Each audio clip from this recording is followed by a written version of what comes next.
আমরা কিন্তু কোরআনকে আমাদের বাংলাদেশে কোরআন শরীফ বলি, তো আল্লাহ তাআলা কোরআনকে কোরআন শরীফ কোথাও বলেন। আল্লাহ তাআলা কোরআনকে কোথাও বলেছেন কোরআনে মাজিদ, বাল হুয়া কুরআনুন মাজিদুন ফি লাওহিম মাহফুজ। আমি লাওহে মাহফুজে এই কোরআনে মাজিদকে রেখেছি। এটা হচ্ছে কোরআনের বাড়ি, সাত আকাশের উপরে। আরেক আয়াতে আল্লাহ তাআলা বলেছেন ইয়াসিন ওয়াল কুরআনিল হাকিম।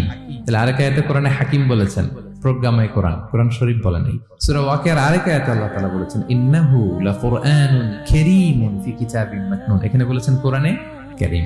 সূরা হিজরের এক আয়াতে আল্লাহ বলেছেন কোরআনে আযীম। এছাড়াও কোরআনের আরো অনেক নাম কোরআনে খুঁজে পাওয়া যায়। যেমন কোরআনের একটা নাম হচ্ছে আল কিতাব। আল্লাহ তাআলা বলছেন এই কিতাব, এই কোরআনে আমি কোনো কিছু বাকি রাখি নাই, সব বলে দিয়েছি। কোরআনের আরেকটা নাম আল ফুরকান, সত্য মিথ্যার পার্থক্যকারী, the criterion between right and wrong. Quran পড়লে বোঝা যায় কোনটা সত্য কোনটা মিথ্যা। কোরআনের একটা নাম হচ্ছে আয-যিকির।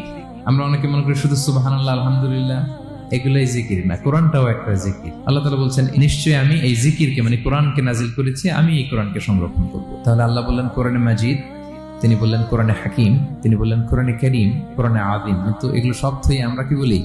কোরআন শরীফ বলতে পারেন, অর্থ ভালোই, কিন্তু কোরআনে নাই, আল্লাহ তাআলা বলেন। আসুন কোরআন শরীফ বলার পাশাপাশি আমরা কোরআনে কারীম, কোরআনে মাজিদ এগুলো বলতে অভ্যস্ত হই।